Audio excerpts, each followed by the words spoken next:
சுஜன் நில்லுடா போகலாம். அப்படி எங்கே பயந்துன்னு வர்றான்னு பாருங்களா, முடி வெட்ட தாங்க கூட்டின்னு போகிறேன், அதுக்கு இப்படி அலறி அடிச்சுன்னு வர்றான். வாங்க என்ன தான் நடக்குதுன்னு போய் பார்ப்போம்.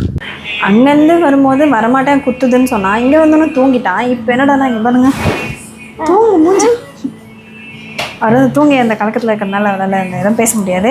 ஸ்டார்ட் பண்ண போகிறாங்க இப்போ. ஸ்மைல். அழையெல்லாம் போயிட்டு இப்போ கொஞ்சம் வந்து அப்படியே ஸ்மைல் பண்ண ஆரம்பிச்சிருக்காரு. ஏன்னா அவர் கண்ணாடியில் அவர் முகத்தையே அவர் பார்த்து அழகாக இருக்கிறாருன்னு அவரே புரிஞ்சுக்கினாருன்னு நினைக்கிறேன். ஏன்னா கோடு சைடில் வகுடு பயங்கரமாக இருக்குல்ல. ஃபைனல் டச்சாக வந்து ட்ரிம்மிங் போட்டாங்கன்னா ஓவராலாக முடிஞ்சிடும். இப்போ இந்த அரகுறை கெட்டப்பில் எப்படி இருக்காருன்னு கீழே கமெண்ட் பண்ணுறேங்க.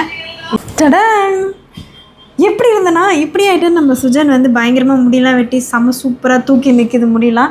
இந்த மாதிரி உங்கள் குழந்தைங்கள கூட கூட்டின்னு வந்து நீங்கள் முடி வெட்ட வச்சு ஒரு கஷ்டப்பட்டிருந்தா என் வீடியோவில் கீழே கமெண்ட் பண்ணுங்கள். அப்படி நம்ம சுஜன் எப்படி இருக்கான்னு அதையும் சொல்லிவிடுங்க.